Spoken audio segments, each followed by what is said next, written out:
Such a squalocorax swam through her imagination along with giant, shellfish-eating Tyrannosaurus mortoni.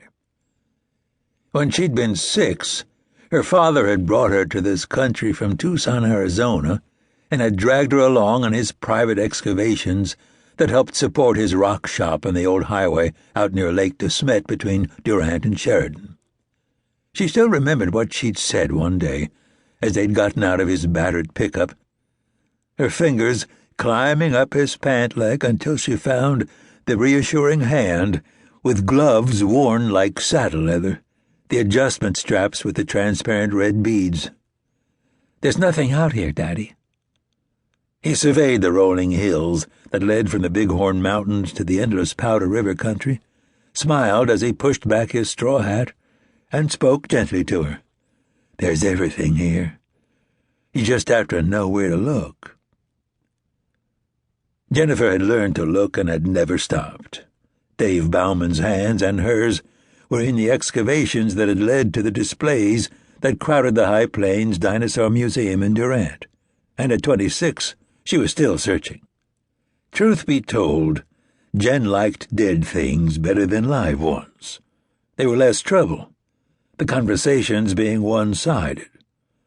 A lot of investigators and paleontologists are more comfortable that way, able to accept the consensus of truth, disregarding the absolute as something that always carries the danger of being overturned by some new and extraordinary piece of evidence.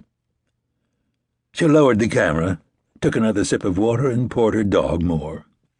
Brody sighed and shook his massive head, and Jen leaned back under the rock overhang to try to decide what she was going to do with the old man's rock shop, a ramshackle affair near the lake that had started out as a trailer but through the years had evolved into a labyrinth of wooden fences lined with geodes, gems, quartz, and rock samples, most of them worthless. He had died the year before, and she knew the land was more valuable than the structure itself, but she'd grown up there and loved the old place, as cluttered and tacky as it might be. She pulled the cap over her eyes and dozed until she became aware of a protracted growl in her dog's throat. She swatted at him, but he continued to rumble a warning until she finally lifted the bill of her cap to look at him. He was looking directly up. Jen's eyes followed to where a two-fingered talon stretched out of the rock ceiling down toward her, almost as if it were imploring. She grabbed the camera and began to film what would become one of the greatest paleontological discoveries in modern times.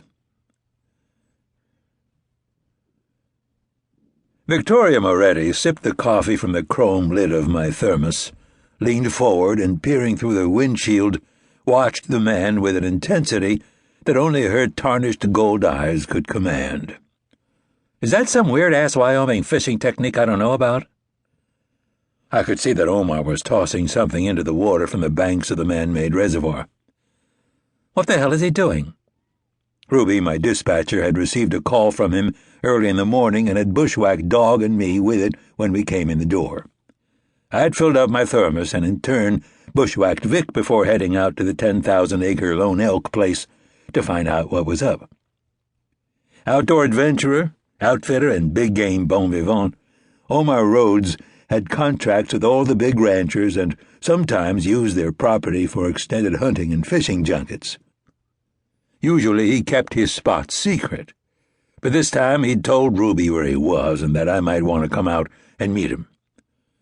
Most everything was in bloom in late May, and I breathed in the scents from the open windows of my truck. As I stared at the aspens and cottonwood, they all began stretching to the sky like those cypresses in Italy that looked like thumb smudges. My undersheriff turned and looked at me some more. "I thought he was in China." "Mongolia." The Custer look-alike was dressed in a state-of-the-art fishing vest, waders, and his ever-present black cowboy hat with more flies stuck in it than Orvis has in its catalog. All in all, I estimated the total worth of his outfit as somewhere close to $2,000. And he wasn't even carrying the